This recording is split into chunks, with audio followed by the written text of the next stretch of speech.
BNP ভোটে জয়ী হলে সব গুম খুনের বিচার হবে। দ্রুত নির্বাচন দিয়ে দেশকে স্থিতিশীল করার আহ্বান নেতাদের। জাতীয় স্বার্থে এক থাকার ডাক জামায়াতের।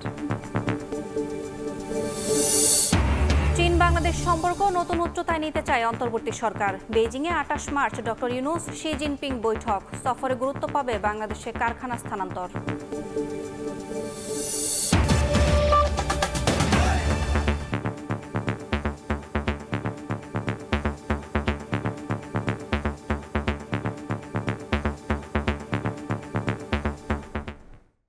ভোরের সময় সঙ্গে আছি আমি ইয়াসমিন অনন্যা।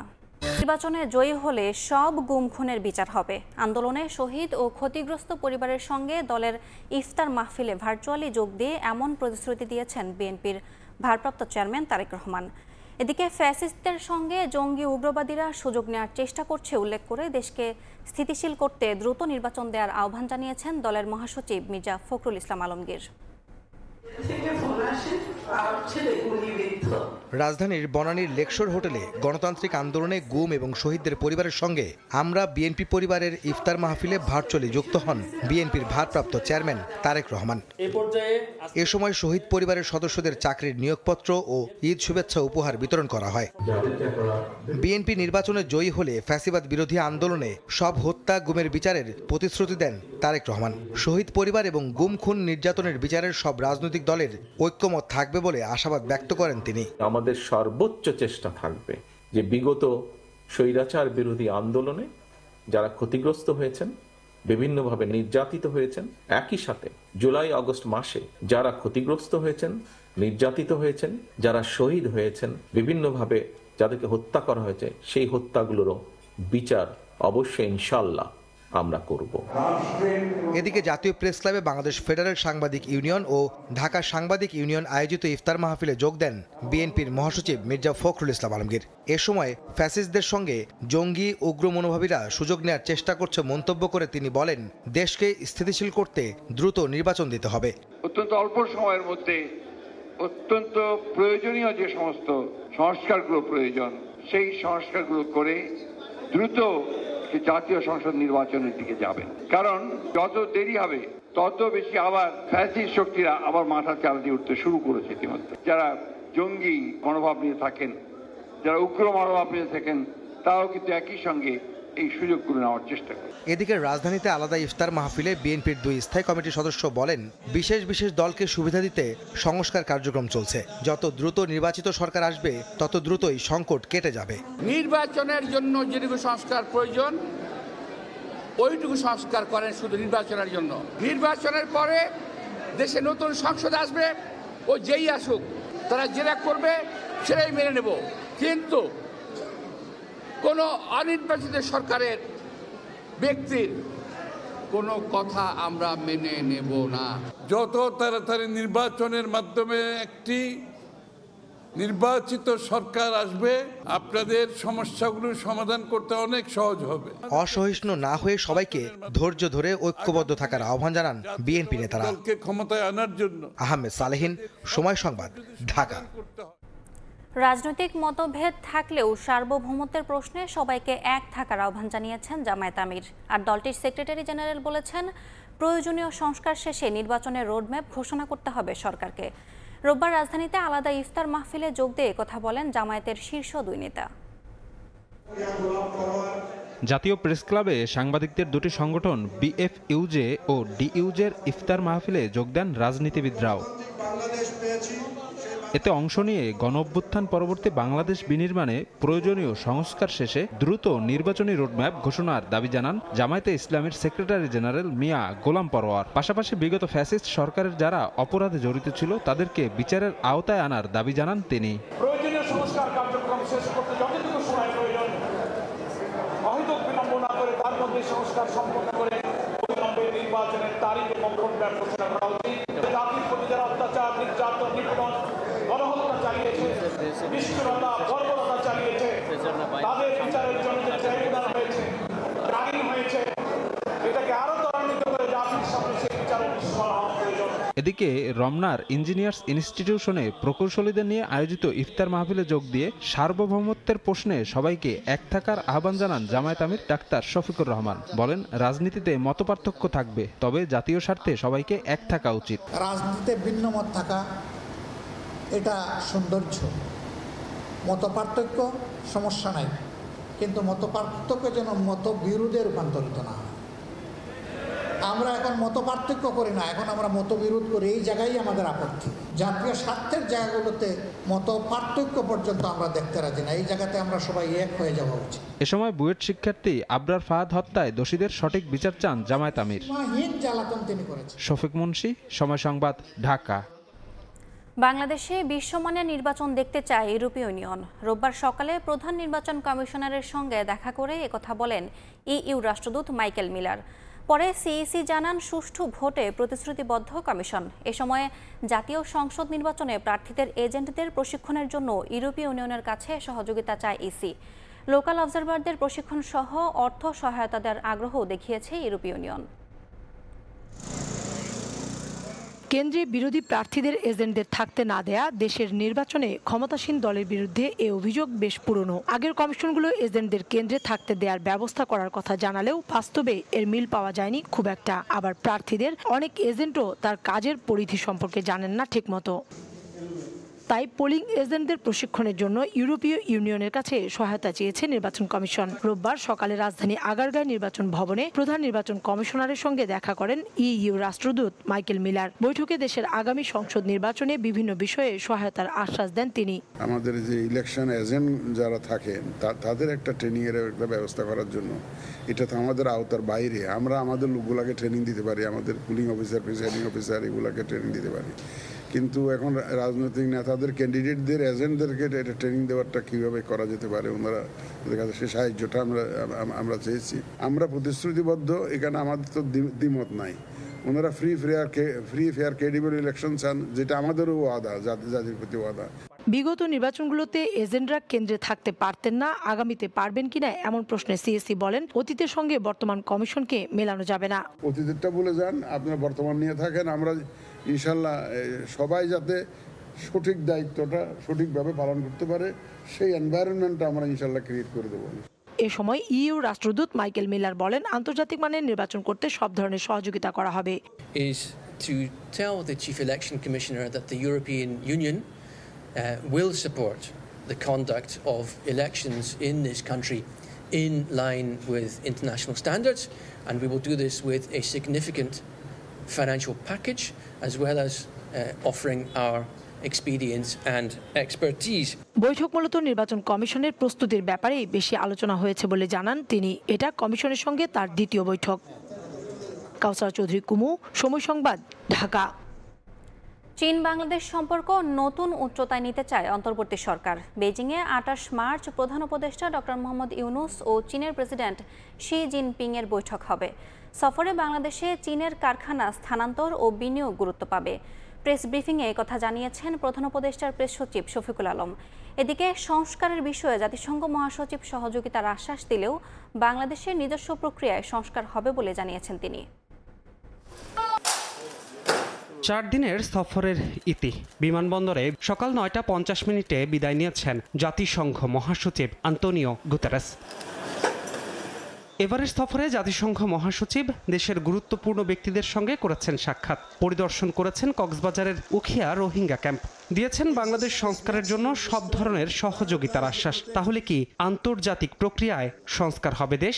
এই প্রশ্নের জবাবে প্রধান উপদেষ্টার প্রেস সচিব জানান, দেশের সংস্কার হবে সম্পূর্ণ নিজস্ব প্রক্রিয়ায়। বিদেশি আমাদের যারা ভালো পার্টনার আছেন, আমাদের ওয়েল উইশার আছেন, তারা আমাদেরকে তাদের সাপোর্টের কথা জানিয়েছেন। আবার কিছু কিছু ক্ষেত্রে টেকনিক্যাল সাপোর্ট লাগতে পারে, সেগুলোর কথাও বলছেন। কিন্তু এটা আমরা টেকনিক্যাল সাপোর্ট নিব কিনা সে বিষয়ে কিন্তু আমরা এখনো বলিনি।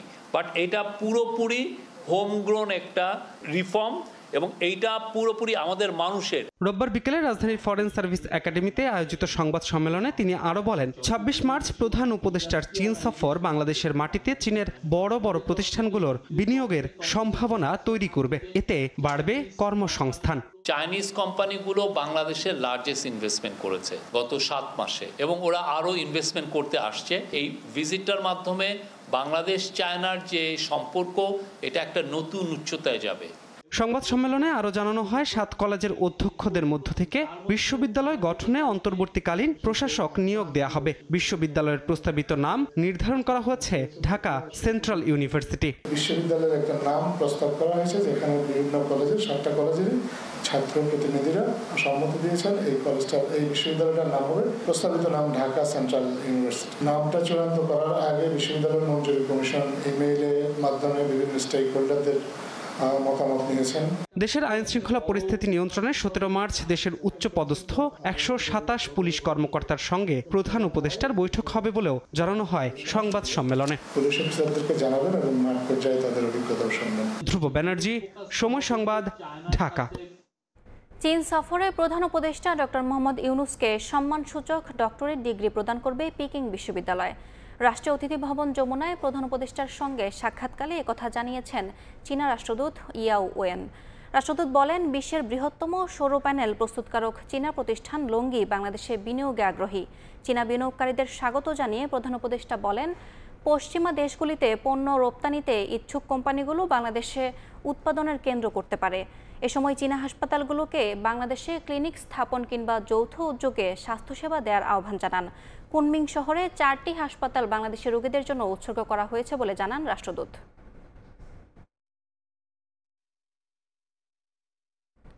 বুয়েট শিক্ষার্থী আবরার ফাহাদ হত্যা মামলায় 20 আসামির মৃত্যুদণ্ড বহাল রেখেছেন হাইকোর্ট। সাজা বহাল রাখা হয়েছে যাবজ্জীবন কারাদণ্ডপ্রাপ্ত 5 আসামিরও।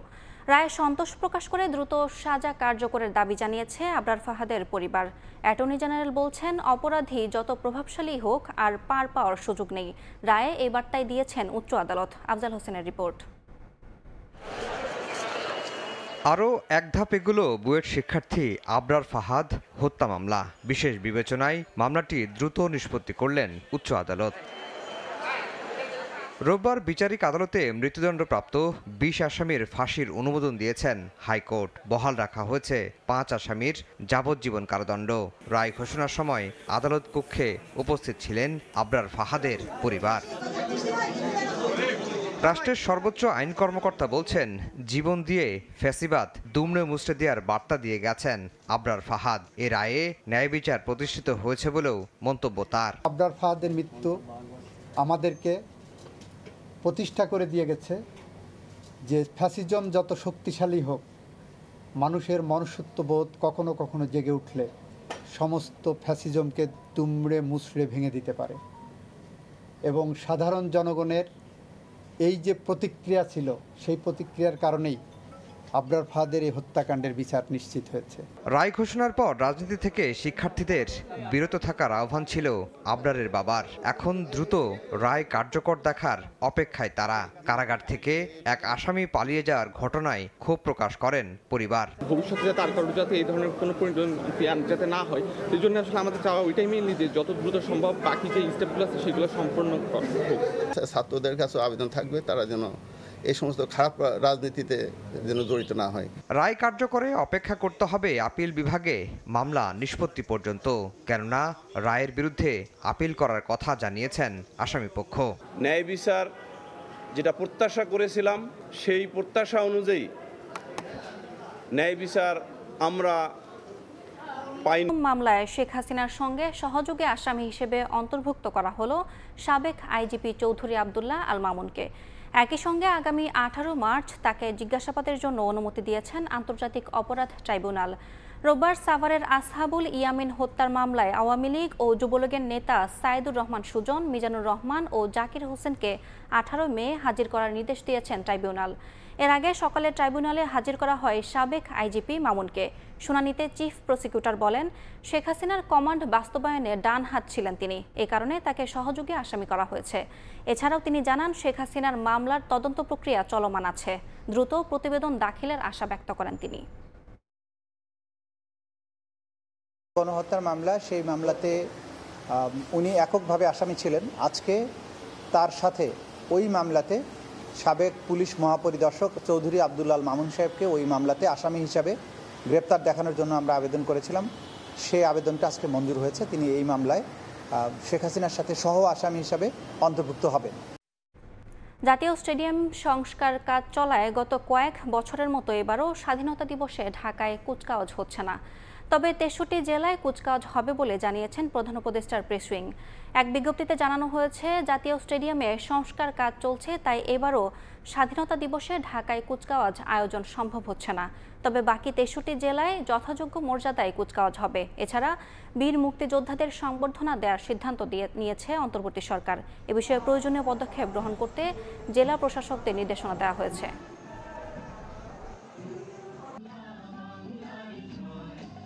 ঠিকাদারি কাজ ভাগ বাটোয়ারার মাধ্যমে লুটপাটের অভিযোগ উঠেছে শেখ সেলিমের বিরুদ্ধে।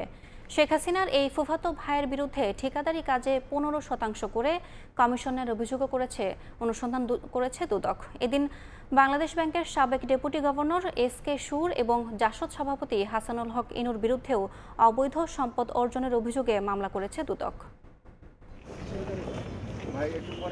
২০০৮ সালে আওয়ামী লীগ সরকার ক্ষমতা গ্রহণের পর শেখ হাসিনার ফুফাতো ভাই শেখ সেলিমের মন্ত্রিত্ব না থাকলেও ক্ষমতার প্রভাব কোনো অংশেই কম ছিল না। দুদকের অভিযোগে বলা হচ্ছে, স্বাস্থ্য, স্থানীয় সরকার, সড়ক পরিবহন সহ বিভিন্ন মন্ত্রণালয়ের ঠিকাদারি কাজের বড় অংশই ছিল শেখ সেলিমের নিয়ন্ত্রণে। তেমনি ১৩০০ কোটি টাকার ঠিকাদারি কাজে 15% কমিশন নেওয়ার অভিযোগ উঠেছে তার বিরুদ্ধে।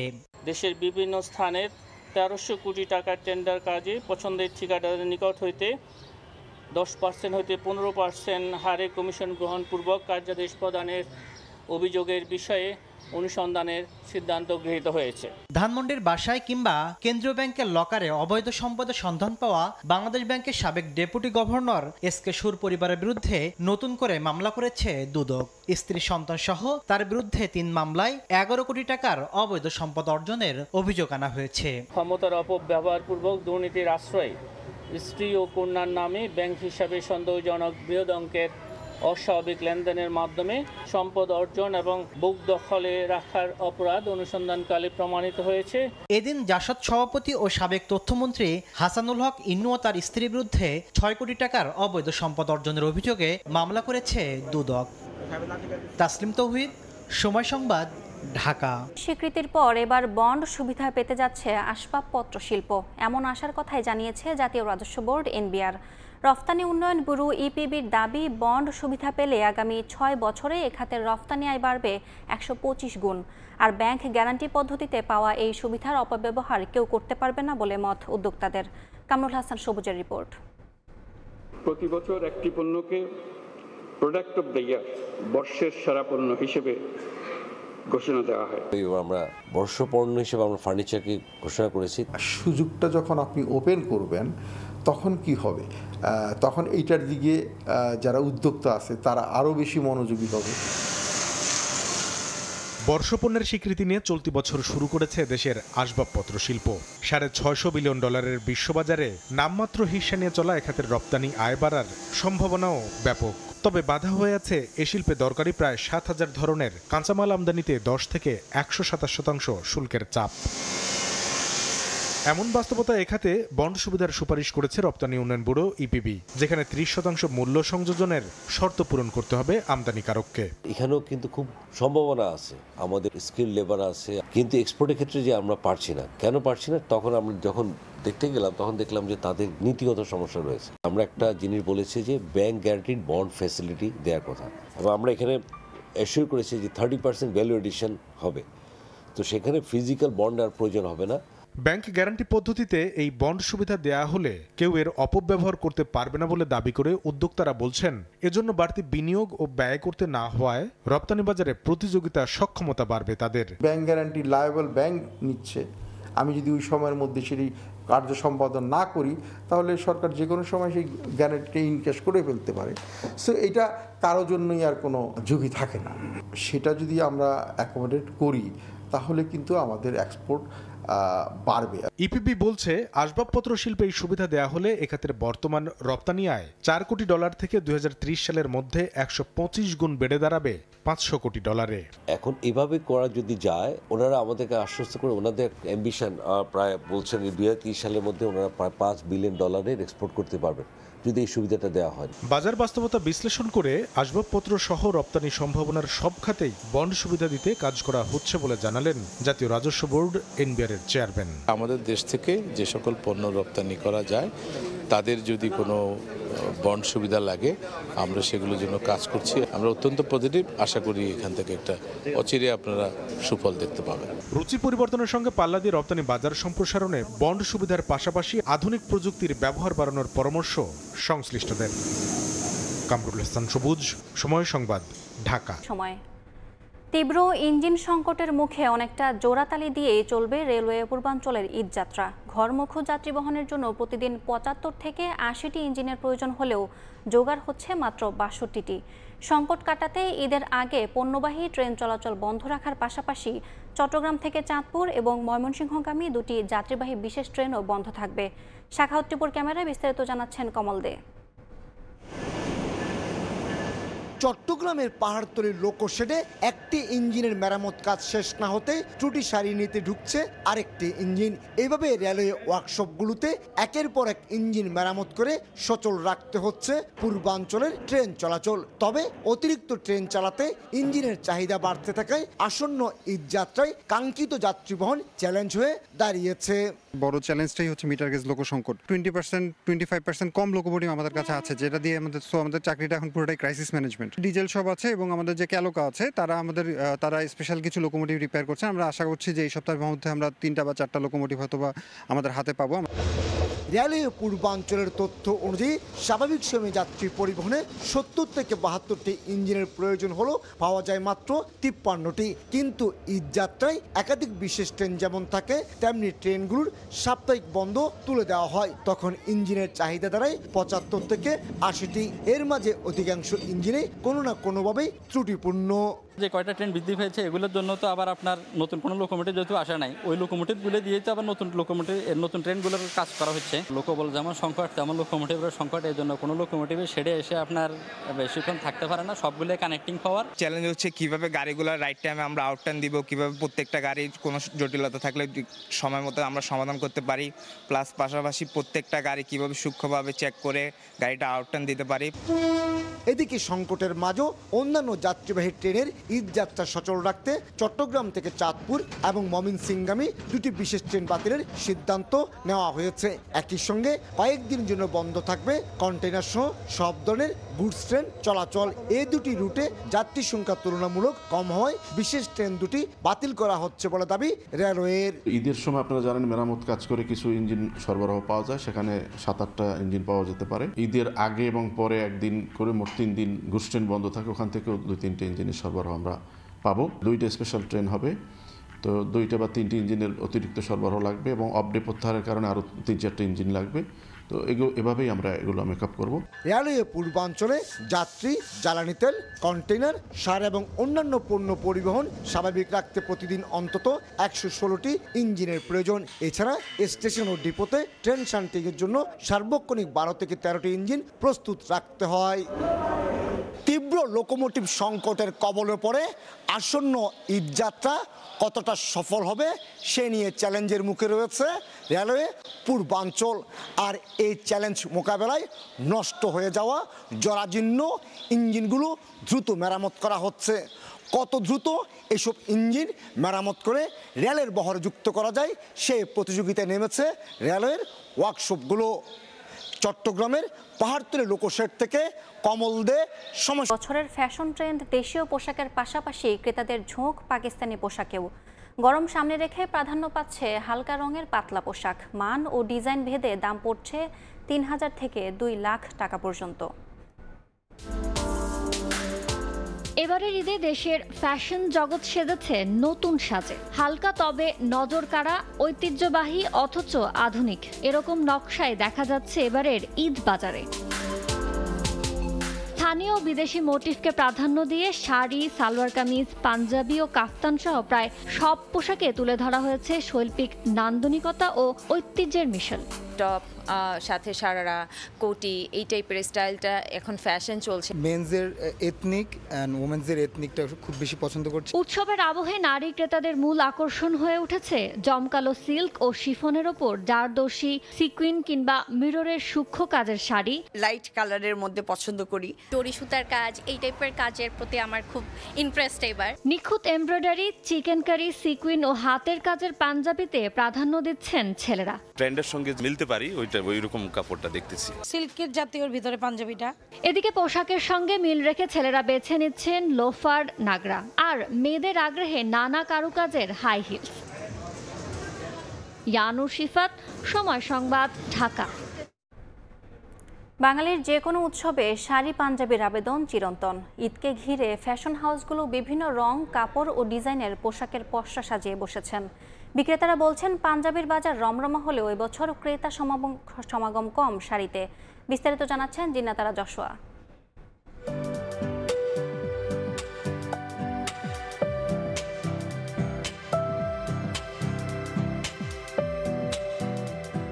বাঙালি উৎসব আর শাড়ি পাঞ্জাবি,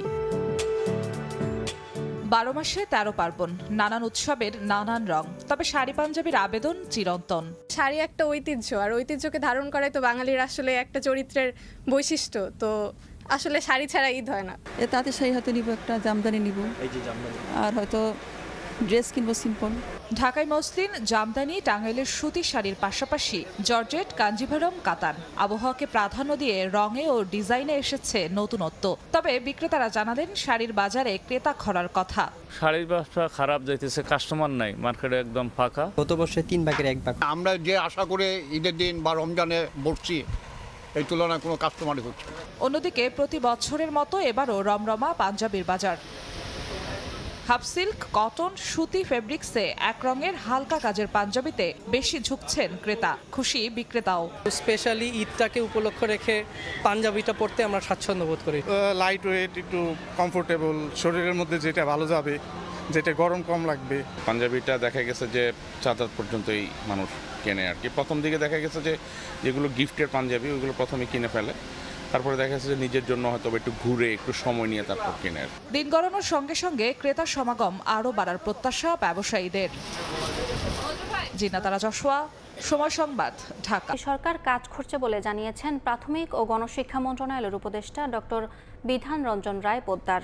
রোববার সকালে বরিশালে মতবিনিময় সভায় কথা বলেন তিনি। প্রতিটি স্কুল 1 শিফটে চালু করার বিষয়ে সরকার ভাবছে বলেও জানান উপদেষ্টা। অবকাঠামো বা লজিস্টিক যে প্রবলেমগুলো রয়েছে সেই বিষয়গুলোকে আমরা অস্বীকার করছি, সেগুলো চলমান থাকবে, কিন্তু আমাদের লক্ষ্যটা হবে শিক্ষার মান উন্নয়ন। স্কুল গমনযোগ্য শিশুদের মধ্যে কত পার্সেন্ট আমাদের সরকারি প্রাথমিক বিদ্যালয়ে যাচ্ছে, এটার একটা পরিসংখ্যান দরকার। যারা যাচ্ছে না তাদের মধ্যে একদম কোনো প্রতিষ্ঠানে যায় না এদের সংখ্যা কত, এবং বিভিন্ন প্রতিষ্ঠানে কত সংখ্যায় যাচ্ছে, এই পরিসংখ্যানগুলো আমাদের সামনে থাকা দরকার। তাহলে আমরা দীর্ঘমেয়াদে যে পরিবর্তনগুলো ঘটে ট্রেন্ডের, সেই বিষয়গুলোকে আমরা হ্যান্ডেল করতে পারি। গ্যাসের দাম বাড়ালে মূল্যস্ফীতি আরও অবনতি ঘটতে পারে। তাই নতুন অর্থবছরে দেশীয় উৎস থেকে গ্যাস অনুসন্ধান ও উত্তোলনে জোর দেওয়ার সুপারিশ করেছে গবেষণা সংস্থা সিপিডি।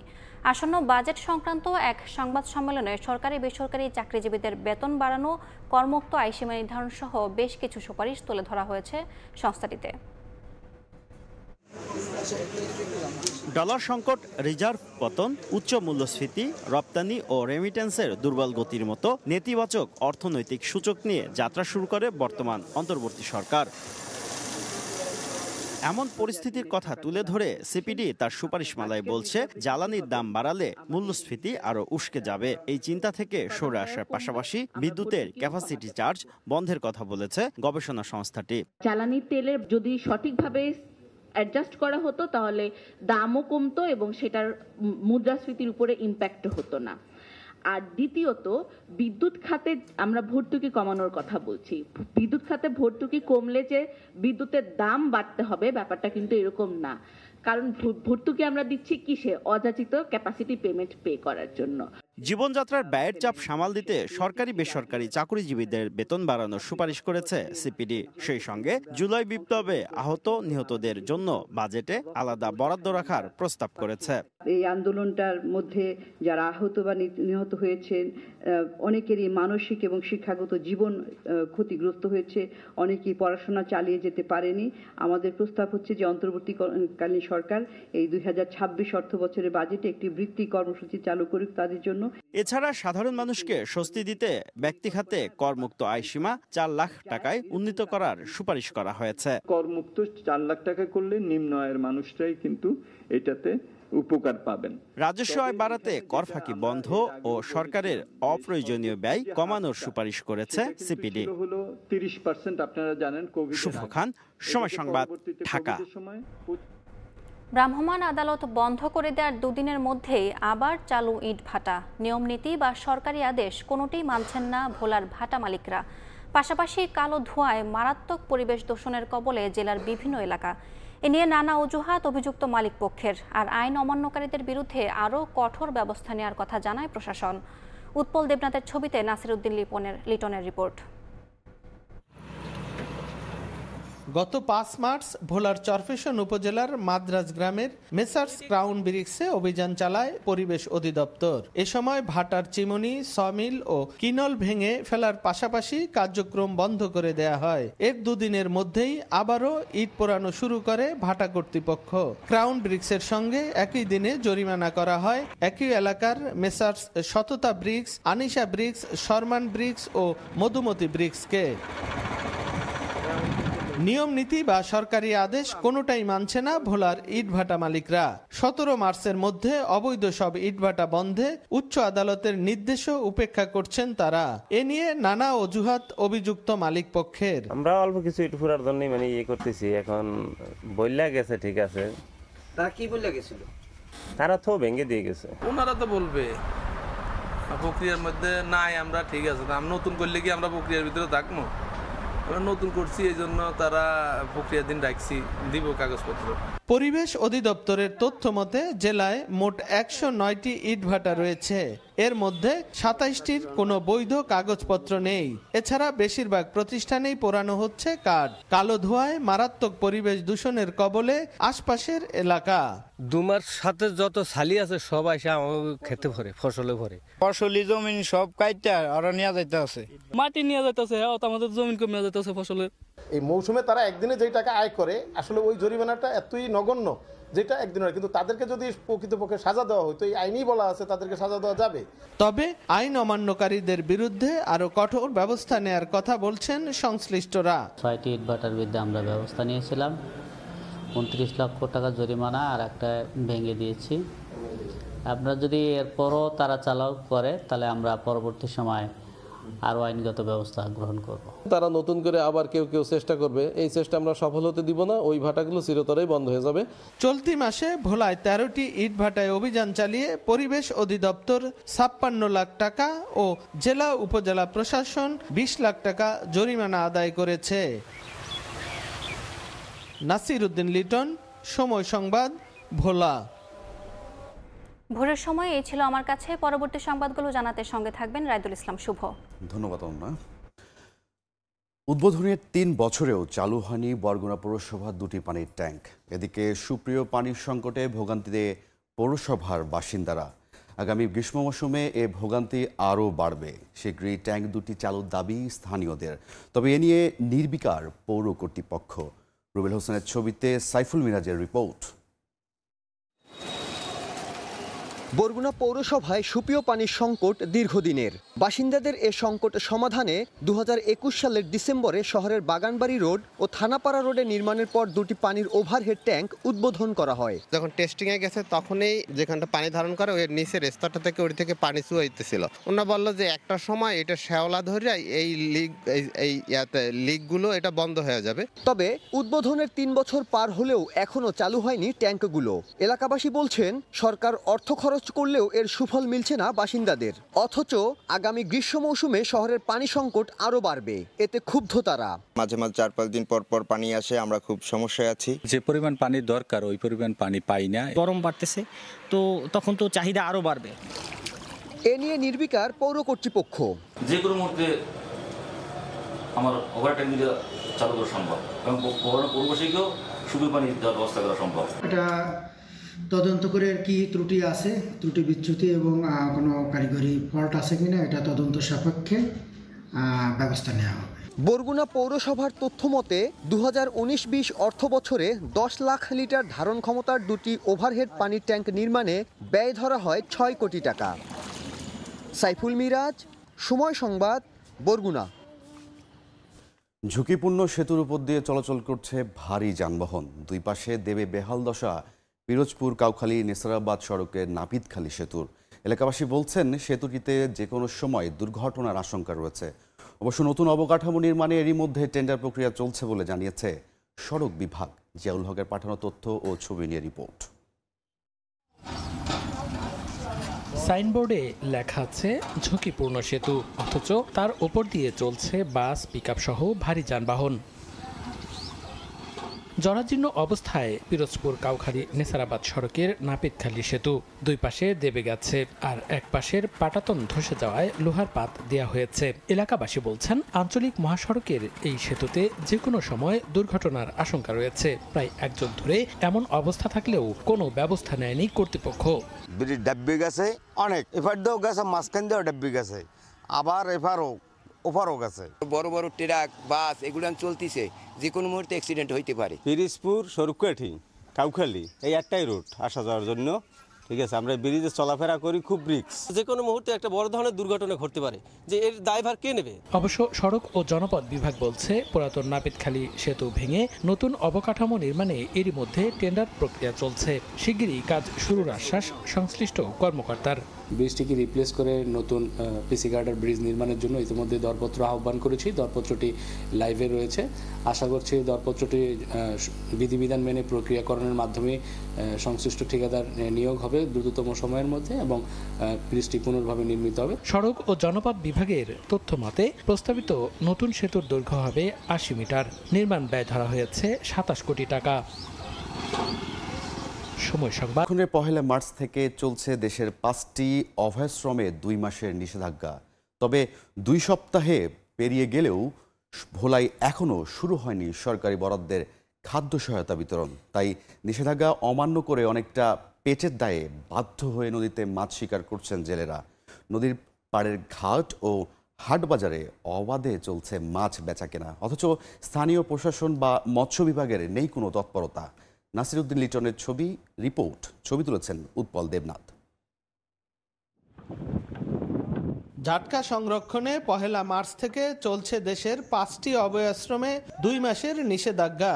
কিন্তু তা উপেক্ষা করে অবৈধ পাইজালের ট্রলার দল বেঁধে ছুটছেন ভোলার মেঘনায়। গত কয়েকদিন ধরে দিনরাত নিষিদ্ধ জালের মাধ্যমে মাছ ধরছেন জেলেরা। সদরের শিবপুর মাছঘাট এলাকায় কারেন্ট জাল বোঝাই অসংখ্য নৌকা ট্রলারে করে মাছ ধরা হচ্ছে। একই অবস্থা নাসিরমাঝি, তুলাতুলি, কাছিয়া, ইলিশা ও দৌলত খানের মাঝির ঘাট, চরপাতা ও মদনপুর সহ মেঘনার বিভিন্ন এলাকায়। জাটকা সহ বিভিন্ন মাছ বোঝাই করে ঘাটে ফিরছে জেলে ট্রলারগুলো। সেই মাছ আড়তগুলোতে স্বাভাবিক সময়ের মতোই হাঁক ডাক দিয়ে চলছে বেচাকেনা। জেলেরা বলছেন গত 2 সপ্তাহ বিতরণ শুরু হয়নি সরকারি বরাদ্দের খাদ্য সহায়তা, তাই অনেকটা পেটের দায়ে বাধ্য হয়ে মাছ ধরছেন তারা। 300-400 কারেন্ট জাল নিয়া কাকা মাছ ধরি পেটের অভাবে। সরকার আমাদের কিছু দেয় না। জাল কাটার চাইলেই আমরা চাইল পাই নাই, কিছু খাই নাই, এই জন্য আমরা নদীতে গেছি। ঠেকা ফেরা নদীতে যায়, সমিতি আছে, কিস্তি আছে, রমজান মাস, তারা চাউল কিনা ভাত খেতে হবে। তবে নিষেধাজ্ঞা অমান্যকারীদের বিরুদ্ধে অভিযান জোরদার করার পাশাপাশি সহায়তার চাল শীঘ্রই বিতরণের কথা জানায় মৎস্য বিভাগ। অভিযান চলছে। এ যাবৎ আমরা প্রায় 10 লক্ষ মিটার কারেন্ট জাল এবং আদার্স আরো প্রায় 450 আমরা চরগড়া বা অন্যান্য জাল আটক করেছি। জেলার নিবন্ধিত 1,70,000 জেলে রয়েছেন। এর মধ্যে 89,600 জনকে মাসে 40 কেজি করে 2 মাসের 7,168 মেট্রিক টন খাদ্য সহায়তা বরাদ্দ দেওয়া হয়েছে। আর এই সুবিধার বাইরে থেকে যাবে প্রায় 80,000 জেলে। নাসিরউদ্দিন লিটন, সময় সংবাদ। বাণিজ্যিকভাবে আগাম জাতের তরমুজ চাষ করে তাক লাগিয়ে দিয়েছেন পিরোজপুরের চাষিরা। প্রথমবারের মতো অবাধ করে ভালো ফলন ও দাম পাওয়ায় খুশি তারা। জিয়াউল হকের তথ্য ও ছবি নিয়ে রিপোর্ট। প্রথমবারের মতো বাণিজ্যিকভাবে আগাম জাতের তরমুজ ও বাঙ্গি চাষ করেছেন পিরোজপুরের ইন্দুরকানির সায়েদখালীর চর ও মঠবাড়িয়ার মাঝের চরের চাষিরা। আবহাওয়া অনুকূলে থাকায় ফলনও হয়েছে ভালো। এক একটি তরমুজের ওজন হয়েছে 6 থেকে 8 কেজি। চাষিরা বলছেন বিঘা প্রতি 7 থেকে 8 লাখ টাকার তরমুজ বিক্রি করতে পারবেন তারা। 1 বিঘা জমিতে আমরা আনুমানিক করছি যে 7 থেকে 8 লাখ টাকার তরমুজ আমরা বিক্রয় করতে পারবো। আমাদের খেতে 7 কেজি 8 কেজি 6 কেজি তামাই তরমুজ আসছে, এটা দিয়ে অনেক লাভবান হবে। কৃষি বিভাগ বলছে ভালো ফলন ও দাম পাওয়ায় আগাম তরমুজ চাষে আগ্রহ বাড়ছে কৃষকদের। প্রশিক্ষণের মাধ্যমে তাদের আরো উদ্বুদ্ধ করা হবে। চরগুলো যে অবহেলিতভাবে পড়ে থাকতো সেখানে এখন কৃষির একটি নতুন দুয়ার সৃষ্টি হয়েছে এবং ভবিষ্যতে কৃষি বিভাগের মাধ্যমে এই বীজ সহায়তা অব্যাহত থাকবে এবং আমাদের বিভিন্ন প্রশিক্ষণের মাধ্যমে কৃষকদেরকে উদ্বুদ্ধ করা হবে। কৃষি বিভাগের তথ্য, এবছর পিরোজপুর জেলায় 500 হেক্টরের বেশি জমিতে তরমুজ ও বাঙ্গি চাষ করা হয়েছে। সময় সংবাদ, পিরোজপুর। ইউক্রেন সংঘাত বন্ধে প্রস্তাবিত যুদ্ধবিরতি নিয়ে চলতি সপ্তাহে আলোচনা করতে পারেন ডোনাল্ড ট্রাম্প ও ভ্লাদিমির পুতিন। দুই নেতার মধ্যে ইতিবাচক আলোচনা হতে পারে বলে জানিয়েছেন মার্কিন প্রেসিডেন্টের বিশেষ দূত। এদিকে মস্কোকে 30 দিনের যুদ্ধবিরতিতে নিঃশর্ত রাজি হওয়ার আহ্বান জানিয়েছেন কিয়েভের ইউরোপীয় মিত্ররা। রাশিয়া এখনও যুক্তরাষ্ট্রের মধ্যস্থতায় ইউক্রেন সংঘাত বন্ধে প্রস্তাবিত যুদ্ধবিরতি চুক্তিতে সম্মত হয়নি। তবে মার্কিন পররাষ্ট্রমন্ত্রী মার্কো রুবিও ও রুশ পররাষ্ট্রমন্ত্রী সের্গেই লাভরভ বিষয়টি নিয়ে ফোনে কথা বলেছেন। রাশিয়ার মতে গেল মাসে সৌদি আরবের রিয়াদে অনুষ্ঠিত শীর্ষ সম্মেলনের আলোচনার ভিত্তিতে উভয় পক্ষই কিছু নির্দিষ্ট বিষয় বাস্তবায়ন নিয়ে আলোচনা করেছে। মধ্যপ্রাচ্যে মার্কিন বিশেষ দূত উইটকফ জানান, মস্কোতে তার বৈঠক ইতিবাচক ছিল এবং তা 3 থেকে 4 ঘন্টা স্থায়ী হয়। এ সপ্তাহে মার্কিন প্রেসিডেন্ট ডোনাল্ড ট্রাম্প এবং রাশিয়ার প্রেসিডেন্ট পুতিনের মধ্যে যুদ্ধবিরতি নিয়ে আলোচনা হওয়ার সম্ভাবনা রয়েছে বলে গণমাধ্যম সিএনএনকে জানান তিনি।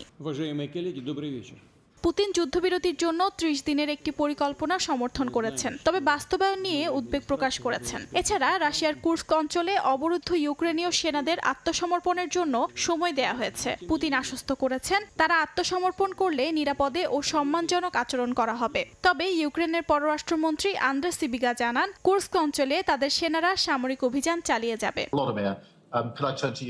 ইউক্রেনের প্রেসিডেন্ট ভলোদিমির জেলেনস্কি গেল সোমবার ক্রেমলিনের বিরুদ্ধে অভিযোগ তোলেন। তিনি বলেন, যুদ্ধবন্ধ চান না পুতিন। রাশিয়ার কুর্স্ক অঞ্চলে ও ইউক্রেনে যুদ্ধবিরতি নিয়ে রুশ প্রেসিডেন্ট ভ্লাদিমির পুতিন মিথ্যা বলেছেন বলে অভিযোগ করেন জেলেনস্কি। তার ইউরোপীয় মিত্ররাও পুতিনকে যুদ্ধবিরতিতে নিঃশর্ত রাজি হওয়ার আহ্বান জানিয়েছেন। অর্জিতা শহীন, সময় সংবাদ। ভোরের সময় আরো থাকছে।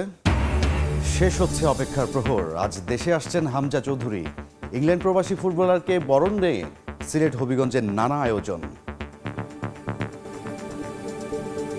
ইংলিশ লিগের একটা প্লেয়ার আমাদের বাংলাদেশের টিমের সাথে খেলবে, দেশের সাপোর্ট দিয়ে আমাদের দেশটাকে আরো এগিয়ে নিয়ে যাবে। দেশের লাল সবুজ পতাকা নিয়ে যখন উড়াইব আমাদের দেশের সুন্দর পরিবেশ উপভোগ্য, তবে বসবাসকারীদের জন্য চরম দুর্বিষহ।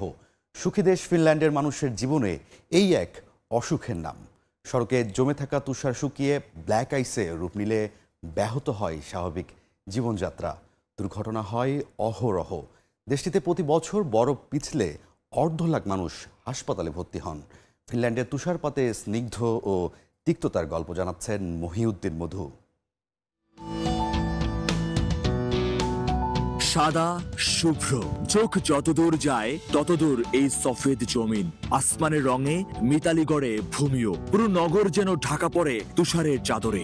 মাঠঘাট পথ চেনা দায়। দৃষ্টিনন্দন এই চিত্র কবি সাহিত্যিকের লেখনীতে সরলতার উপমা তৈরি করে, দোলা দেয় মনে। চারিদিকের স্নিগ্ধতায় বয়ে যায় মায়াবী আবাহন। প্রকৃতির এই সময়ে উপভোগের আইস স্কেটিং, আইস হকি খেলায় মাতেন অনেকে। নানাভাবে উপভোগের চেষ্টা করেন কেউ কেউ, অনেকেই আবার বেরিয়ে পড়েন ঘুরতে। গাছ পাতা যখন মোড়ানো থাকে তুষারে, অদৃশ্য হয়ে যায় পথ, তখন মৃত্তিকার বুকে আইস স্কেটিং অদ্ভুত এক শিহরণ দেয়। তবে শুভ্র আর স্নিগ্ধতার এই দৃশ্যের অপর পৃষ্ঠের চিত্রটা একেবারেই ভিন্ন, ভয়ঙ্কর ভোগান্তির, যার নাম ব্ল্যাক আইস। অর্থাৎ তুষারপাতের পর তাপমাত্রা কমলে রূপ নেয় বরফে, হয়ে যায় পিচ্ছিল। পাথর গুরু ফেলে কোনো মতে চলাচল উপযোগী করা হয়, তবে বিপত্তি বাধে ফের। তাপমাত্রা আবার বাড়লে বরফ গলে হয়ে যায় কাদা কাদা, দুর্বিষহ হয়ে পড়ে যাতায়াত ও যোগাযোগ ব্যবস্থা। ফার্স্ট অবস্থায় যখন এটা আপনার মানে জমে না, ওই অবস্থাও মানুষ অনেক বেশি অ্যাক্সিডেন্ট করে, মানুষ পিছলা খেয়ে পড়ে যায়। আর সেকেন্ডলি হচ্ছে স্নোটা পরে যখন জমে যায়, মানে ঠান্ডা যখন একটা বরফ হয়ে যায়, ওই বরফটা এটাকে ব্ল্যাক আইস বলে। ব্ল্যাক আইস যখন হয়ে যায়, ব্ল্যাক আইস হয়ে গেলে ওই আইসে মানুষ অনেক বেশি পিছলা খেয়ে পড়ে, গাড়ি অ্যাক্সিডেন্ট হয়। এখানে দুইটা টায়ার বেসিক্যালি ইউজ হয় সারা বছর জুড়ে। একটাকে বলা হয় সামার টায়ার, আর একটাকে বলা হয় হচ্ছে উইন্টার টায়ার। সো উইন্টার টায়ারে আপনার এক্সট্রা করে স্টিলের এক ধরনের জিনিস, স্পাইক বলে এগুলাকে, এগুলা লাগানো থাকে। মাঝে মধ্যে আপনার হচ্ছে কোনো ফরকাস্ট ছাড়া যখন স্নো চলে আসে, তখন সকালে উঠে স্কুলে যেতে অথবা কাজে যেতে মানুষ খুবই বিরক্ত ফিল করে। ফিনল্যান্ড রোড সেফটি কাউন্সিলের জরিপ মতে শীত মৌসুমে প্রতি 3 জনে 1 জন বরফ পিছলে দুর্ঘটনার শিকার হন। বলা হয়ে থাকে চীনের দুঃখ হোয়াংহো, আর সুখী দেশ ফিনল্যান্ডের জন্য দুঃখের কারণ হয়ে দাঁড়ায় এই স্নোফল বা তুষারপাত। যারা এখানে বেড়াতে আসেন তাদের জন্য তুষারপাত দারুণ এবং উপভোগের, তবে যারা স্থানীয় বাসিন্দা তাদের জন্য বড় সমস্যা, কারণ এই স্নো এক পর্যায়ে আইসে রূপান্তরিত হয়, চলাচলে বিঘ্নতা ঘটায়। মহিউদ্দিন মধু, সময় সংবাদ, হেলসিঙ্কি, ফিনল্যান্ড। যুক্তরাজ্যে অভিবাসন স্থগিতের দাবি নিয়ে ব্রিটিশ পার্লামেন্টে বিতর্ক হয়েছে। এতে সভাপতিত্ব করেন বাংলাদেশের বংশোদ্ভূত ব্রিটিশ এমপি রূপা হক। বিতর্কে 5 বছরের জন্য সকল ধরনের বৈধ ও অবৈধ অভিবাসন স্থগিত করার আহ্বান জানানো হয়। তবে এটা বাস্তবায়ন হলে অর্থনৈতিক সহ নানা ক্ষতি হতে পারে বলে শঙ্কা প্রকাশ করেছেন বিশ্লেষকরা। লন্ডন থেকে শোয়েব কবিরের প্রতিবেদন। যুক্তরাজ্যের অভিবাসন ইস্যুটি দীর্ঘদিন ধরেই আলোচিত। অভিবাসনের ফলে বাসস্থান, শিক্ষা, স্বাস্থ্যসেবা ও কর্মসংস্থানের উপর ব্যাপক চাপের মুখে ব্রিটিশ সরকার। প্রতি বছরে বেড়ে চলছে তাদের সংখ্যা। 2024 সালের জুন পর্যন্ত নেট অভিবাসন ছিল 7,28,000, যা আগের বছরগুলোর তুলনায় অনেক বেশি।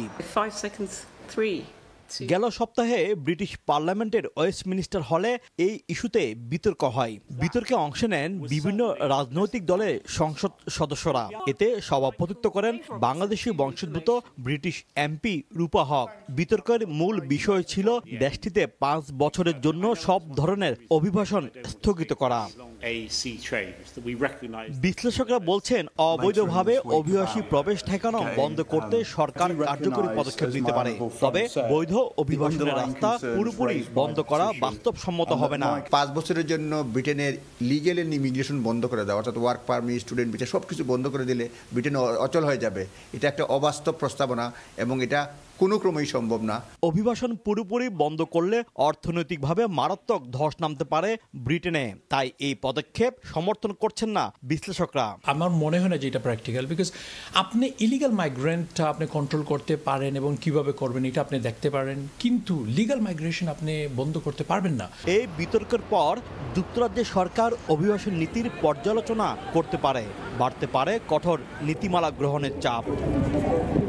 তর্ক বিতর্কের দোলাচালে যুক্তরাজ্যে অভিবাসীদের ভাগ্য। এক পক্ষ কঠোর বিধিনিষেধ আরোপ চায়, অপর পক্ষ বলছেন বিধিনিষেধ আরোপের ফলে অর্থনৈতিক বিপর্যয় নেমে আসতে পারে। তবে সরকারের এ ধরনের অবিবেচক সিদ্ধান্ত নেওয়ার আগে প্রয়োজন জনমত জরিপ। শোয়েব কবির, সময় সংবাদ। অন্তর্ভুক্তির ধারাবাহিকতায় এবার জাতীয় দলে যোগ দিচ্ছেন ইংলিশ প্রিমিয়ার লিগে খেলা হামজা দেওয়ান চৌধুরী। 25 মার্চ ভারতের বিপক্ষে এশিয়ান কাপ বাছাই পর্বের ম্যাচে বাংলাদেশের জার্সিতে অভিষেক হবে ডিফেন্সিভ মিডে খেলা এই ফুটবলারের। তাকে স্বাগত জানাতে প্রস্তুতি সম্পূর্ণ করেছে বাংলাদেশ ফুটবল ফেডারেশন। পিছিয়ে নেই সিলেটও। বিস্তারিত থাকছে দিগেন সিংহের ছবিতে অপু বণিকের রিপোর্ট। আর মাত্র কয়েক ঘন্টার অপেক্ষা, পুরো দেশ অধীর অপেক্ষায় হামজা চৌধুরীর আগমনের। সব ঠিক থাকলে শেফিল্ড ওয়েডনেসডের সঙ্গে ম্যাচ খেলে রাতেই সিলেটের বিমান ধরবেন বাংলাদেশের ফুটবলের সবচেয়ে বড় তারকা। 17 মার্চ বিকেলে তার সিলেটে পৌঁছানোর কথা। এর আগেও কয়েক দফায় বাংলাদেশে এসেছেন হামজা চৌধুরী, তবে এবারের আশাটা ভিন্ন। প্রথমবারের মতো বাংলাদেশ ফুটবল দলের খেলোয়াড় হয়ে দেশে আসছেন তিনি। 25 মার্চ ভারতের বিপক্ষে এশিয়ান কাপ বাছাই পর্বের ম্যাচে বাংলাদেশের জার্সিতে অভিষেক হবে এই ডিফেন্সিভ মিডফিল্ডারের।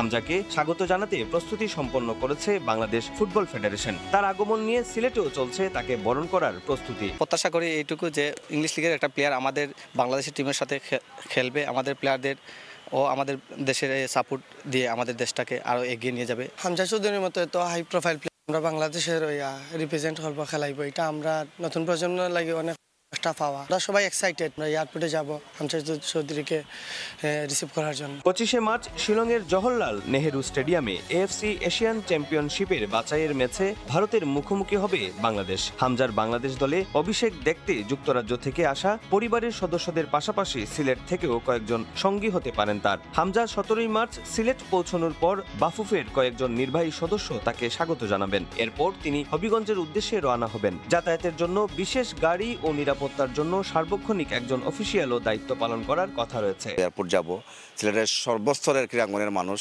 এয়ারপোর্টে থাকবে, আমরা আশা করতেছি। আমরা সবার সাথে ফোনে যোগাযোগ করতেছি। আর আমাদের খেলা কল্যাণ সমিতির নেতৃবৃন্দ থাকবেন এবং সিলেটের সোনালী অতি বিভাগ জেলা সবাই থাকবেন। আমরা একজন সফল কোনো দিকে আমরা কমতি করতে পারবো না, সবকে আমরা সফল করতে পারবো হামজাকে নিয়ে। হামজাকে আমাদের মাঠে থাকা এবং আমাদের 11টা প্লেয়ার হামজাকে দেখে আমরা খুবই ভালো মনে করছি এবং হামজাকে নিয়ে ইন্ডিয়াকে নিয়ে আমরাকে বিজয় ছিনিয়ে আনতে পারবো ইনশাল্লাহ। সময়ের সীমাবদ্ধতার কারণে হামজার জন্য আলাদা সংবর্ধনার আয়োজন না করলেও সিলেটে অবতরণ থেকে শুরু করে ঢাকায় আসা এবং ভারতে যাত্রা পর্যন্ত তার জন্য বিশেষ নিরাপত্তার ব্যবস্থা নিয়েছে বাফুফে। অপু বণিক, সময় সংবাদ, সিলেট। ঘরের ছেলে ফিরছে ঘরে। হামজাকে বরণে তার জন্মস্থান হবিগঞ্জে স্নানঘাটে সাজ সাজ রব। অপেক্ষার প্রহর গুনছেন এলাকাবাসী ও শুভাকাঙ্ক্ষীরা। লাল সবুজ জার্সিতে হামজার মাঠে নামা দেখতে উন্মুখ হয়ে আছে পরিবার। রাশেদ আহমদ খানের তথ্য, ছবি নিয়ে রিপোর্ট। বাংলাদেশে এর আগে এসেছেন অনেকবার, তবে এবারের আশা একেবারে আলাদা। হামজা চৌধুরী এই মুহূর্তে দেশের ক্রীড়াঙ্গনের সবচেয়ে বড় তারকার তকমা নিয়ে পা রাখবেন বাংলাদেশে। জন্মস্থান হবিগঞ্জের স্নানঘাটে সাজ সাজ রব। হামজাকে নতুন করে বরণে কত না আয়োজন। গ্রামের বাড়িতে হামজার অর্থায়নে নির্মিত হয়েছে এতিমখানা, মসজিদ ও মাদ্রাসা। সেখানে ওই শিক্ষার্থীদের সঙ্গে ফুটবল খেলার কথা রয়েছে তার। পরিবার, পাড়া প্রতিবেশী, স্থানীয়রা উন্মুখ হয়ে আছেন ইংলিশ প্রিমিয়ার লিগে খেলা হামজাকে দেখতে। হামজা চৌধুরী আইতাছেন, আইলে পরে আমাদের আজকে আর খুশির কোনো সীমা সংখ্যা নাই। নিজে আমাদের মাঝে আসছেন আগামীকাল, আমরা খুবই আনন্দিত এবং আমাদের মাঝে উনি খেলবে, আমরা খুবই গর্ববোধ করি। খুবই গর্বিত আমরা স্নানঘাটবাসী যে উনি যে আমাদের মাঝে আসতেছেন। আমরা গ্রামের সবার ঈদ লাগতেছে, ফুর্তি লাগতেছে যে আমরা হামজা ভাই আইতাছেন, আনন্দ লাগতেছে। আমরা আছে তাই যাইবা দেশে মানুষও খুব আনন্দিত। দোয়া করি তিনি যেন আরো ভালোভাবে আমাদের বাংলাদেশে খেলতে পারে। হবিগঞ্জের প্রত্যন্ত অঞ্চলের ছেলে খেলেছেন ইউরোপীয় ফুটবলের সর্বোচ্চ স্তরে।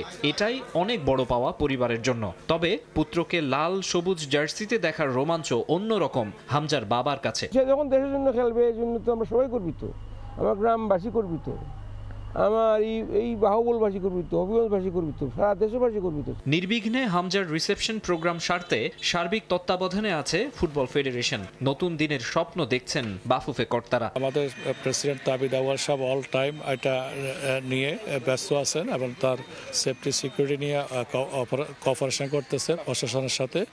এবং আমরা ঢাকা আইজিবির সাথে কাছেও আমরা চিঠি দিয়েছি এবং এখানকার পুলিশ বিভাগীয় কমিশনার সাহেবকে আমরা চিঠি দিয়েছি। 25 মার্চ বাংলাদেশ ভারত ম্যাচ শিলংয়ের জওহরলাল নেহরু স্টেডিয়ামের গ্যালারিতে বসে উপভোগ করবেন হামজার পরিবারের 7 সদস্য। সময় সংবাদ, হবিগঞ্জ। সৌদি আরবের কন্ডিশনিং ক্যাম্পের শেষ দিনগুলোতে নিজ নিজ পজিশন নিয়ে কাজ করছে ফুটবলাররা। হ্যাভিয়ার কারভারের চূড়ান্ত স্কোয়াডে জায়গা করে নিতে অনুশীলনে পূর্ণ মনোযোগ জামাল তপুদের। তবে ভারতের বিপক্ষে মহাগুরুত্বপূর্ণ ম্যাচের আগেই দুঃসংবাদ পেল বাংলাদেশ দল। সৌদিতে করা অনুশীলনে হঠাৎই চোটে পড়েন তপু বর্মন ও সুশান্ত। 2 সপ্তাহের কন্ডিশনিং ক্যাম্প। সৌদি আরবের তায়েফে করা এই ক্যাম্পের মাধ্যমেই যে নিজেদের সেরা প্রস্তুতিটা ঝালিয়ে নিতে হচ্ছে বাংলাদেশ দলকে। যদিও এই ক্যাম্প থেকে প্রাপ্তি কতটুকু তা নিয়ে শঙ্কা রয়েছে। নিজেদের শক্তিমত্তা যাচাই করার সুযোগ পায়নি দল, কেননা শক্তিশালী কোনো প্রতিপক্ষের সঙ্গে ম্যাচ খেলা তো অনেক দূরের কথা, তায়েফের স্থানীয় একটা ক্লাবের সঙ্গে ম্যাচই যে ভরসার নাম লাল সবুজ বাহিনীর জন্য।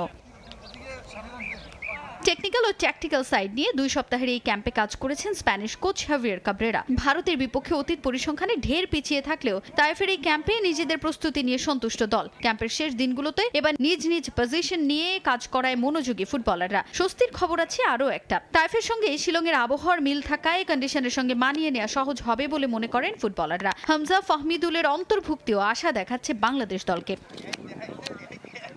এদিকে হাভিয়ার কাব্রেরার চূড়ান্ত স্কোয়াডে জায়গা পেতে নিজেদের প্রস্তুতিতে কোনো রকম ঘাটতি রাখতে চান না ফুটবলাররা। তাই তো স্প্যানিশ কোচের ক্লাসে পরীক্ষা দিয়ে সেরা একাদশে জায়গা করে নেওয়ার প্রত্যাশা কাব্রেরার শিষ্যদের। আমাদের সবকিছুতে মানিয়ে নিয়ে চলতেছি আমরা ইন্ডিয়া শ্রীলঙ্কার সাথে ওয়েদারের সাথে সবকিছু এখানে ম্যাচিং আছে। আমি জানি আমার পজিশনে খেলা অনেক টাফ, এখনকার বাংলাদেশ টিমে খেলাটা আমার পজিশনে অনেক টাফ। আমি অনেক চেষ্টা করতেছি, হার্ড ওয়ার্ক করতেছি, কোচ যেভাবে বলতেছে এই প্ল্যানিংয়ে খেলার চেষ্টা করতেছি এবং ইন্ডিয়া স্ট্রং সাইড এবং দুর্বল সাইডটা আমরা খুঁজে বের করা ওই অনুযায়ী কাজ করতেছি। এখানে অনেকজন সিনিয়র প্লেয়ার আছে, তাদের সাথে ট্রেনিং করে মানে আগেও করছি আমি সৌদি আরবে, অনেক ভালো লাগছে। এবার আরও অনেক ভালো লাগতেছে যে সবার আমাকে সাপোর্ট দিতেছে যে এটা করলে ভালো হবে, এটা করলে ভালো হবে। আমি এটা করতেছি আর কি মাঠে। ন্যাশনাল টিমে অনেক হাই ইন্টেন্সিটি থাকে, অনেক সিনিয়র প্লেয়ার, অনেক বড় বড় প্লেয়ার থাকে, ওদের সাথে খেলা অনেক আরও স্ট্রেন্থ লাগে। আগামী 25 মার্চ ভারতের শিলংয়ে মাঠে গড়াতে যাচ্ছে এশিয়ান কাপ বাছাইয়ের এই ম্যাচটি। তাজিন খন্দকার, সময় সংবাদ। এবারে ক্রিকেটের খবর। জিম্বাবুয়ে সম্প্রতি টেস্টে দারুণ খেলছে। ঘরের মাঠ হলেও তাদেরকে সহজ প্রতিপক্ষ ভাবার কোনো সুযোগ নেই। তারাও চ্যালেঞ্জ জানানোর মতো সক্ষম দল, এমনটা জানিয়েছেন জাতীয় দলের সিনিয়র সহকারী কোচ মোহাম্মদ সালাউদ্দিন। তাই সিনিয়রদের বিশ্রাম দেয়া নিয়ে এখনই ভাবছে না টিম ম্যানেজমেন্ট। এপ্রিলের 7 তারিখ থেকে ক্যাম্প শুরুর চিন্তা করছেন সালাউদ্দিন। তবে বিদেশি লিগ খেলার সুযোগ পাওয়া ক্রিকেটারদের ছুটি দেওয়ার পক্ষে টাইগার কোচ। বাংলাদেশ ক্রিকেট দল যখন নিয়মিত খারাপ খেলে তখন অনেকেই মজার ছলে বলে জিম্বাবুয়েকে ডেকে এনে সিরিজ খেললেই ফর্মে ফিরবেন ক্রিকেটাররা। তবে সম্প্রতি টাইগাররা যে ধারায় ক্রিকেট খেলছে তাতে অনেকে তো আশঙ্কা প্রকাশ করেছেন বাংলাদেশের অবস্থা না হয়ে যায় জিম্বাবুয়েকে নেয়ার মতো। তবে এসব শঙ্কা এক পাশে রেখে জিম্বাবুয়েকে স্বাগত জানাতে প্রস্তুত টাইগাররা। এই সিরিজে কতটা স্বস্তিতে থাকবে বাংলাদেশ? টাইগারদের সিনিয়র সহকারী কোচ বলছেন, ঘরের মাঠ হলেও একেবারে সহজভাবে নেয়ার সুযোগ নেই। আফগানিস্তানের সাথে জিম্বাবুয়ে কিন্তু টেস্ট খুবই ভালো খেলছে। আপনি কখনো আসলে টেস্ট ক্রিকেট বা কোনো ক্রিকেটকে আপনি কখনো হেলাফেলা করতে পারবেন না, কারণ ক্রিকেট গোল বলের খেলা। আপনি 11টা বলই আসলে খুব ইম্পর্টেন্ট। আশা করতেছি যে হয়তো ঈদের পরে আমরা শুরু করে দিই, কারণ ঈদের পরে তো একটা তো ধরেন একটা গ্যাপ থাকবে, হয়তো 7-8 তারিখের পরে হয়তো আমরা শুরু করে দিই। জিম্বাবুয়ে সিরিজ বলেই আলোচনা উঠেছে তরুণ ক্রিকেটারদের সুযোগ দেওয়ার। তবে টিম ম্যানেজমেন্ট ভাবছে ভিন্নভাবে। আমরা টেস্ট খেলি হাতে গোনা কয়েকটা, এর মধ্যে যদি কেউ টেস্টই যদি না খেলি তখন আমরা আসলে কি ওই ছেলেরা যখন আবার 1 বছর পরে আবার একটা টেস্ট খেলবে, তখন তাকে আসলে আমি কিভাবে দেখবো? তো আমার মনে হয় যে যারা ওয়ান ডে খেলতেছে তাদের আসলে টেস্ট খেলতেছে না, তাদেরকে যদি সুযোগ দেয় আমার মনে হয় সেটা খুব ভালো হবে। লিটন দাস, নাহিদ রানাকে নিয়ে ভিন্ন মত। দেশের বাইরের লিগে সুযোগ পেলে ক্রিকেটারদের ছুটি দেওয়ার পক্ষে সালাউদ্দিন। আমার মনে হয় যে ছেলেদের আসলে সুযোগ আছে আমরা দিতে পারি, আমার মনে হয় তাদেরকে দিলে এটা দেশের ক্রিকেটের জন্য অন্য দিক দিয়ে লাভ হবে। কারণ আমার কাছে মনে হয় যে আমরা আফগানিস্তানের যদি আমাদের তুলনা দেন তাহলে দেখবেন যে আফগানিস্তানের হয়তো 20-25টা ছেলে আছে যারা বাইরে ক্রিকেট খেলে। বাইরে ক্রিকেট খেলে যে আপনার ক্রিকেটে ইম্প্রুভ হবে তা না, কিন্তু অ্যাজ এ হিউম্যান বিং বলেন বা অ্যাজ এ প্লেয়ার বলেন, আপনার কিন্তু রেসপন্সিবিলিটি বাড়বে, আপনি খেলার সম্পর্কে মানুষ সম্পর্কে আপনার ধারণা হবে, আপনি বিভিন্ন বড় প্লেয়ারদের সাথে ড্রেসিংরুম শেয়ার করবেন, তখন আপনার নলেজটা বাড়বে, যে এই জ্ঞানটা আসলে আপনার খুব বেশি দরকার। তো আমার মনে হয় যে বাইরে যদি ছেলেরা খেলে এটাতে দেশের আসলে সার্বিকভাবে অনেক উপকার হবে এবং আপনি নিজেকে ভাবতে পারবেন যে আমি অনেক বড় প্লেয়ার। তো আমার কাছে মনে হয় যে যখন সুযোগ থাকবে তখন আমাদের ছেলেদের আসলে সুযোগ দেওয়া উচিত। যদি সুযোগ থাকে, যদি মনে হয় যে না আসলে আমাদের যারা আসলে টেস্ট খেলবে না তারা যদি বাইরে ক্রিকেট খেলে সেটাতে আসলে আমার মনে হয় না কোনো অসুবিধা আছে। মাহমুদুল্লাহ মুশফিক ওয়ানডে ক্রিকেটকে বিদায় জানিয়েছেন, তবে রেখে গেছেন পরিশ্রম আর নিবেদনের উদাহরণ। তাই তরুণদের শিক্ষা নেওয়ার পরামর্শ দিলেন সিনিয়র সহকারী কোচ। তার মতে তরুণদের জন্য দারুণ সুযোগ পারফর্ম করে জাতীয় দলে জায়গা করে নেয়ার। তারেক হাসান শিমুল, সময় সংবাদ, ঢাকা। মুশিরিয়াদের পরিবর্তে মিডল অর্ডারে লিটন দাস হতে পারেন এক্স ফ্যাক্টর, এমনটাই মনে করেন সাবেক অধিনায়ক খালেদ মাহমুদ সুজন। এছাড়া 2027 বিশ্বকাপের প্রস্তুতির জন্য হেড কোচের অধীনে শ্যাডো কোচিং প্যানেল গঠনের পরামর্শ তার। এদিকে 3 ফরম্যাটে ভিন্ন অধিনায়কের পক্ষে সুজন। বরাবরের মতো বাংলাদেশ ক্রিকেট বোর্ডের চোখ এখন পরবর্তী বিশ্বকাপের দিকে। 27 বিশ্বকাপের জন্য নিজেদের প্রস্তুত করতে এখন থেকেই পরিকল্পনা সাজানোর কথা বলছে বিসিবি। তবে বাংলাদেশের শুরুটা করতে হবে অনেকটাই নতুন করে। চ্যাম্পিয়ন্স ট্রফি দিয়ে বিসিবির সঙ্গে চুক্তির মেয়াদ শেষ হয়েছে ফিল সিমন্সের। হেড কোচ সহ কোচিং প্যানেলের বাকি সদস্যদের খোঁজে বাংলাদেশ ক্রিকেট বোর্ড। তবে গুঞ্জন শোনা যাচ্ছে হেড কোচ ও স্পিন বোলিং কোচ থাকছে অপরিবর্তিত, নতুন করে যুক্ত হতে পারে ফিল্ডিং কোচ। সাবেক অধিনায়ক খালেদ মাহমুদ সুজন মনে করেন 2027 বিশ্বকাপের জন্য হেড কোচের অধীনে শ্যাডো কোচিং প্যানেল থাকা উচিত বিসিবির, যাতে গুরুত্ব পাবেন দেশীয় কোচরা। হেড কোচ যিনি হবে বাংলাদেশ ক্রিকেটের, তার আন্ডারে মনে হয় আরেকটা শ্যাডো কোচিং টিম লাগবে, যারা ট্যুরে যাবে চলে যাবে, যারা মেইন কোচিং প্যানেল বাংলাদেশ ক্রিকেটে থাকবে। বাট একটা শ্যাডো কোচিং গ্রুপটা খুব ইম্পর্টেন্ট আমি মনে করি, যে যারা খুব ক্লোজলি ফিল সিমন্সের সাথে বা যে হেড কোচ থাকবে তার সাথে কাজ করবে, বা যে স্পিন বোলিং কোচ বা যে ব্যাটিং কোচ টিমের তার সাথে যারা কাজ করে। কারণ আপনি যখনই চলে যাবেন তখন এই ছেলেগুলোকে নার্সিং করাটা খুব ইম্পর্টেন্ট। কারণ আপনি মনে করতে হবে আপনার একটা 15 জনের একটা স্কোয়াড আছে, আপনি আরও 15টা প্লেয়ার রেডি রাখতে হবে। 15টা প্লেয়ারকে যদি আপনি রুকি কন্ট্রাক্ট দিয়ে ইয়ার লং কন্ট্রাক্ট দেন এবং তারা বিসিবির সাথে ট্রেনিং করবে, ন্যাশনাল টিমের আন্ডার শোকেস ট্রেনিং করবে। এদিকে কোচের পাশাপাশি অধিনায়ক নিয়ে চলছে নানা আলোচনা। কেউ 3 ফরম্যাটে 3 জনের পক্ষে, কেউ বা আবার সকল ফরম্যাটে একই অধিনায়ক রাখার সাফাই গাইছেন। তবে খালেদ মাহমুদের মতে প্রতিটি ফরম্যাটের জন্য আলাদা ক্যাপ্টেন ঘোষণা আসলে দায়িত্ব ও চাপ দুটোই কমবে ক্রিকেটারদের উপর থেকে। এটা কোনো অন্যায় কিছু না যদি 3 ফরম্যাটের জন্য ক্যাপ্টেন থাকে। আমাদের দেশের কি আছে না সেটা ইম্পর্টেন্ট না। যদি আপনি মনে করেন যে 3 ফরম্যাটে 3 জন ক্যাপ্টেন দেওয়া উচিত বা দিলে খারাপ হবে না, তাহলে দিতে পারেন, তার প্রেশারটা অনেকটা হবে। বাট সাদা বলে আমি সবসময় মনে করি যে একজন অধিনায়ক থাকাটাই ভালো ছিল। 3 ফরম্যাটে 3টা ক্যাপ্টেন হলে নাথিং রং উইথ ইট, যে করা যাবে না সেটা না। বাট তাহলে সবাই যার ফরম্যাট নিয়ে চিন্তা করতে পারবে বা বাড়তি কোনো প্রেশার থাকবে না। এছাড়া মুশিরিয়াদের অবসরের ঘোষণা পর থেকে তাদের স্থলাভিষিক্ত কে হবেন তা নিয়ে চলছে তর্ক বিতর্ক। তাদের জায়গায় অনেকেই নতুনদের এগিয়ে রাখলেও 4 নম্বর পজিশনে এই কোচের পছন্দ লিটন দাস। এই পজিশনে অভিজ্ঞ এলকেডি হতে পারেন এক্স ফ্যাক্টর। মুশি আর রিয়াদের জায়গায় আসলে আমরা এক্সপিরিয়েন্স পাবো না, ডেফিনেটলি আপনি পাবেন না, বাট আপনি একবার পেতেও পারেন। লিটন দাস কুড বি মানে আমাদের এক্সপিরিয়েন্স প্লেয়ার।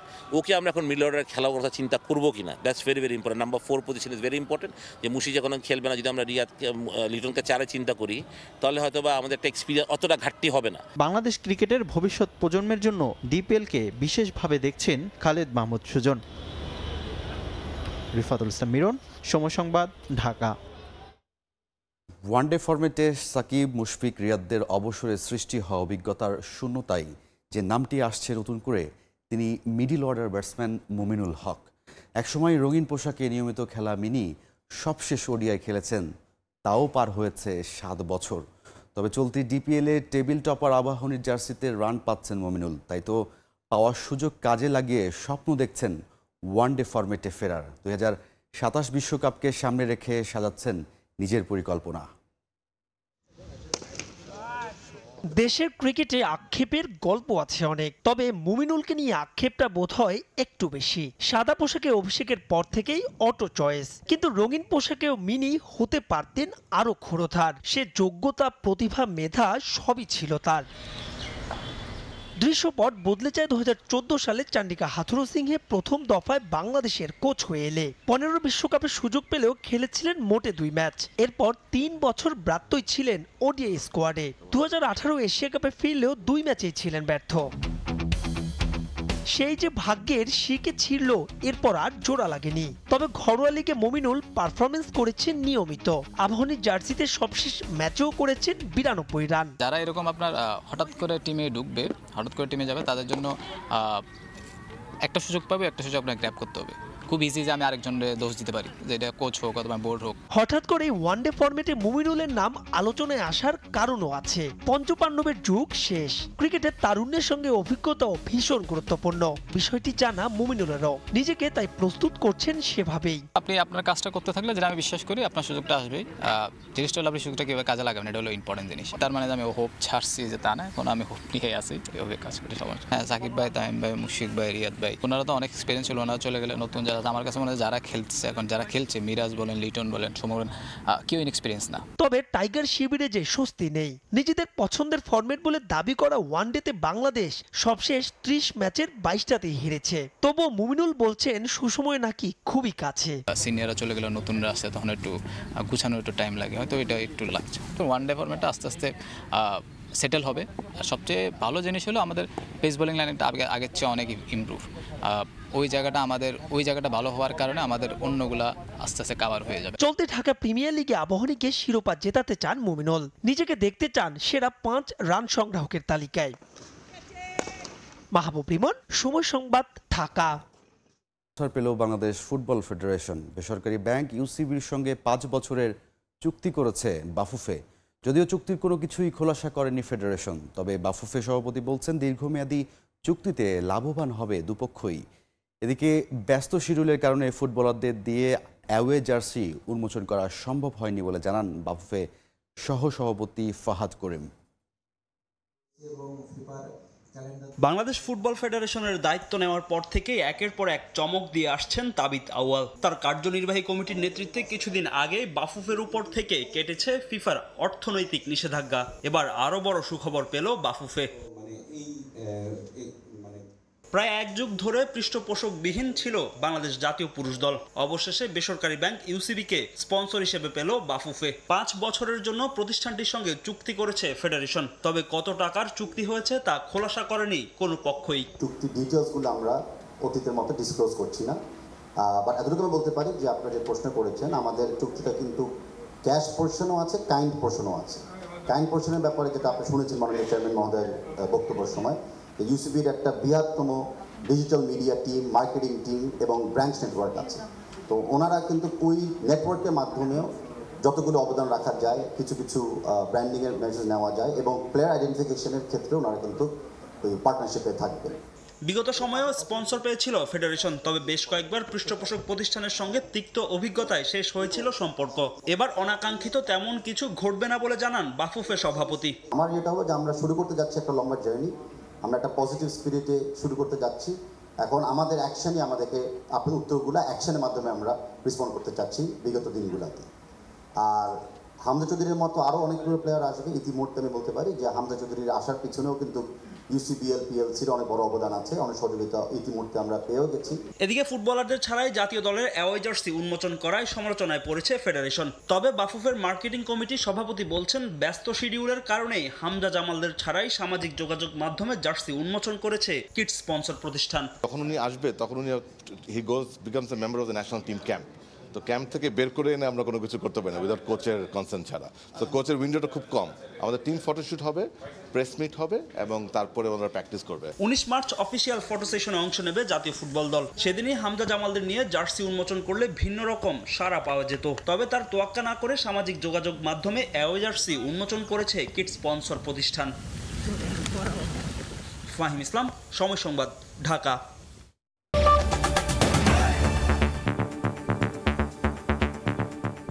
এই ছিল ভোরের সময়ে, সঙ্গেই থাকুন সময়।